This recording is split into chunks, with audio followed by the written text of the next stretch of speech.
Hi, my name is Woody. This is Wooden Spoon Data. Thanks for coming to the weekly review. Sorry for the late recording. Had a bit on this week in personal news. I've been looking for a property a rental rather in Melbourne, and yeah, the market's tough. So I've been quite busy. Just getting around to this. This will be a bit of a shorter one. Just kind of making sure we kind of get over the major things. Otherwise, yeah, thanks for tuning back in, and apologies for the tardiness. Getting into the first match, it was my Saints versus the Brisbane Lions.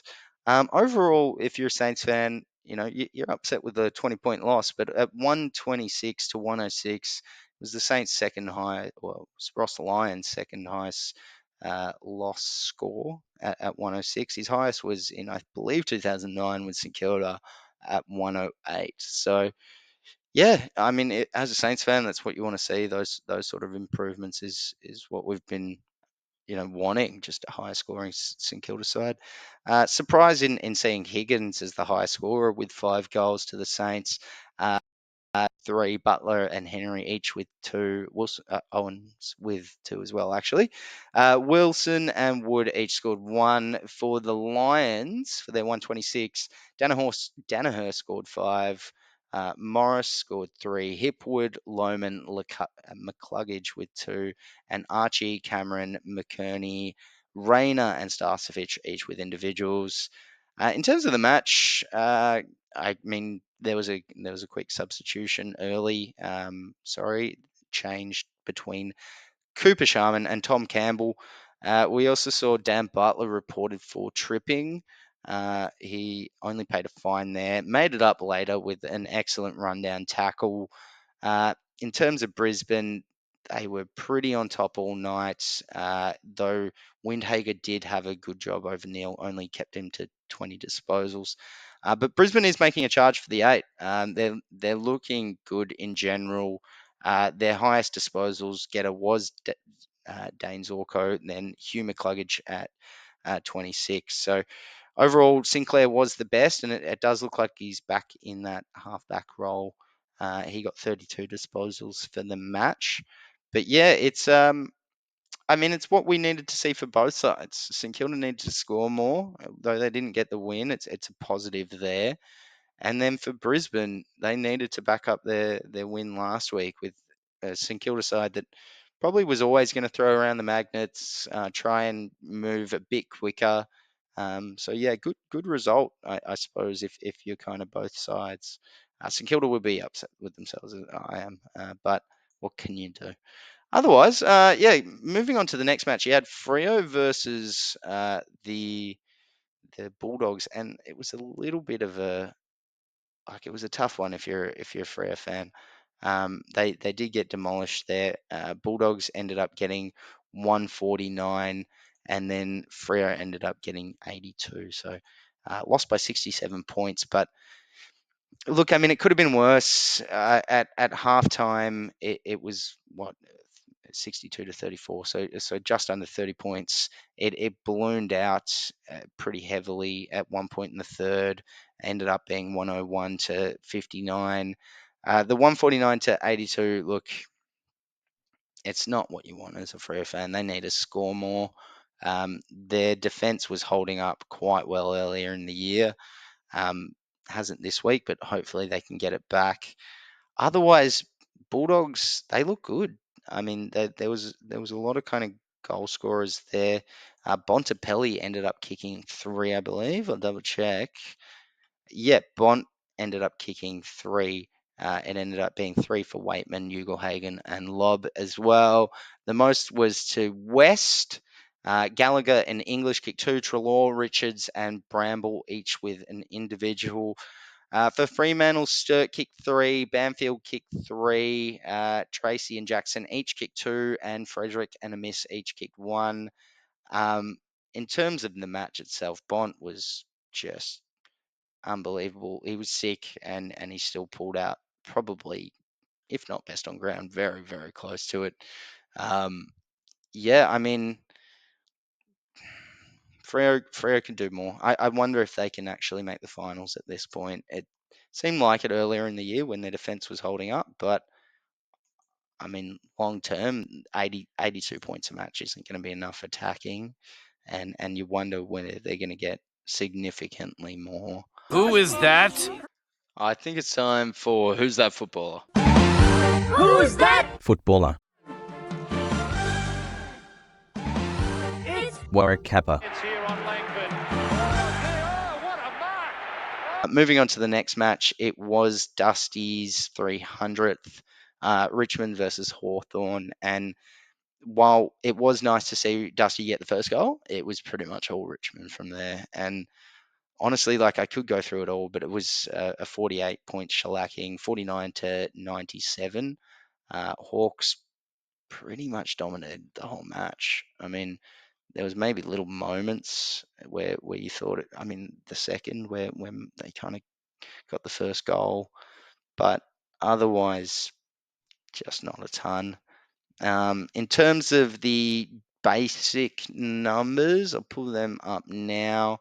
We have got Chol with 4, Mackenzie with 2, Moore, Deer, Newcomb, Ginnivan, McDonald, Watson, Deer, and Bruce, each with 1. Richmond had no multiple goal kickers with Martin, Taranto, Kaczynski, Bolton, Campbell, and Mansell all kicking individuals. There was substitutions with Noah Cumberland coming on in the final quarter, Jack Gunston coming on in the third. It was good to see, I suppose, Gunston kind of do a bit with the forward line there with Kalsha Deer. In terms of the match, though, there wasn't a lot on. I'm going to be honest. I fell asleep right before halftime, and then woke up probably like 5 minutes into the third. I really wanted to go back to sleep, but I ended up watching it. So yeah, at the end of the day, could have been better results for both sides. I mean, Hawthorn probably could have scored more at the end of the day there. They didn't quite put the foot on the throat in that first half, but got the win, so you can't complain. Richmond, yeah, they're going to struggle if North continue to pull out performances like the last 2 weeks. Before we get onto that, though, there was Adelaide versus the Sydney Swans. Interesting match. I thought Adelaide kind of had it. I again went out just after halftime to get some food. This was right as Darcy Fogarty kicked a goal, and then I believe Saligo got one after that. So I was thinking, I mean, it looked like the Crows had a reasonable ability to potentially go forward from there. And then Joel Amadi just went bang, and I think he kicked 4.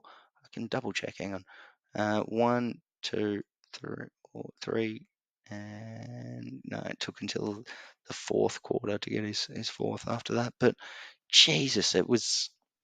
I came back and they were already behind, and then just Sydney kept dominating from there. It was ridiculous. Marty kicked 9, in case nobody heard. It was an amazing performance. It was pretty frustrating though. He got pulled off. He got 9 with 10 minutes to go. Got pulled off the ground for a couple of minutes. Maybe that's fairly normal.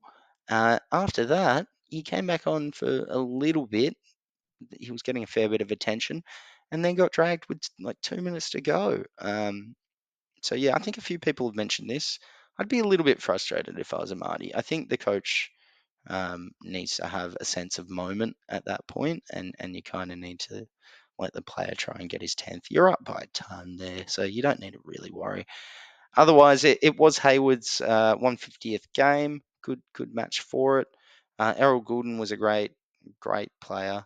In terms of Adelaide, their best was maybe Hinge. Fogarty looked all right at moments. Dawson looked all right early. But yeah, it wasn't a great performance post halftime. Even yeah, I mean, I suppose a little bit after halftime they did okay. In terms of actual goals, Amadi was 9, Adams and Heaney got 2, McDonald, Papley, and Warner each with 1. Fogarty and Rankin got 2 for Adelaide. Then there was only individuals with Cooks, Dawson, Keys, Rochelle, Scholl, and Saligo. So all in all, could have probably been a better performance from Adelaide, as I think most Adelaide supporters would say. But they looked all right until half time. So I mean, it shouldn't be all doom and gloom either. Have a look at this. Great shot of something not so good. Bang! And I think it's time for Sharon Shenanigans. For this week's Sharon Shenanigans, I think it's hard to go past a player that I love, but he just looked like a fool at the time. And it's probably not even his fault. But Mason Wood from St Kilda just went flying into the post.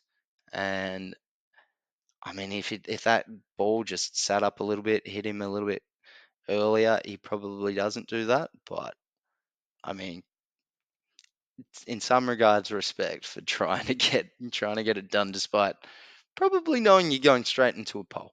But yeah, that was my Sharon Shenanigan for the week. North versus Collingwood. Geez, what a match.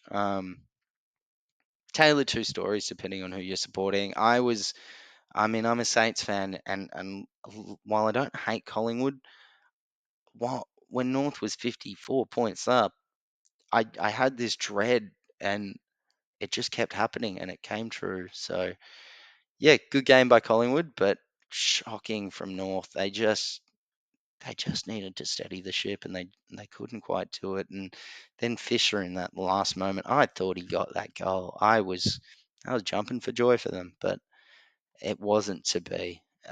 In terms of the basic stats for the match, it ended up being Larkey with 4, Zerha with 3, Zeri, Sheasel, Curtis with 2, Wardlaw, Treacle, Taylor, Scott, and Pink and Phillips with 1. Collingwood got home with 5 to Hill, who probably got the car, if they still give a car for Mark of the Year. He got a second launch there that was amazing. Schultz got 4, Nick Dacos with 2. Individuals to McInnes, McCreary, Kruger, Howe, Hoskin Elliott, Harrison, and Crisp. In terms of the overall comebacks in history, I believe it's equal 7th. I'll double check. Yeah, equals 7th. Collingwood's second highest with a 54-point comeback. Their highest was 60 points against St Kilda in round 10 in 1970. So yeah, an amazing match for them. Must have broken the hearts of every Kangaroo supporter. And I did see, if you follow Dan Gorringe on Instagram, he's got an open line, and it was pretty funny. It was sad, but it was funny to hear the Kangaroo supporters afterwards. You got a feel for them. There's just that sort of match doesn't happen very often. In fact, only 7 other times has it happened, or 6 other times has it happened before in more severe circumstances. But getting on to the final match, it was the Giants versus Port. Port just they've lost it. I mean, the Giants aren't looking great either. This wasn't a great match. In terms of the basic stats, for the Giants who won it, Brown got 2. There was only individuals from there for Thomas, Kelly, Hogan, Green, Daniels, Cadman, and Bedford. Port had only 4 goal kickers: Georgiades with 3, Radigalia, Marshall, and Burn Jones, each with individuals. Yeah, I mean, it's hard to take much from this game. I was struggling to watch it, to be honest with you. It was just not entertaining, and that's coming from a St Kilda fan, so I know what not entertaining football can look like at moments, and that was it. I don't know. Each team's. I mean, the Giants aren't going to be upset. They're in the 8. Freo. I mean, they're going to be Freo. Port are going to be upset, but they're still in the 8. There's time to turn it around. Yeah, I mean, it's the right time to assess your year and kind of make your final changes. I did see Charlie Dixon was gone for 3 weeks, so that's a bit of a shame for Port. So it's going to be a bit hard to hold their spot there, but not what you want to really see from either team.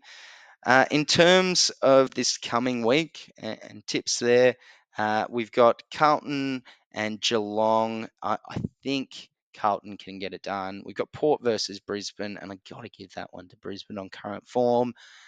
We've got Sydney versus GWS. It'd be hard to tip GWS.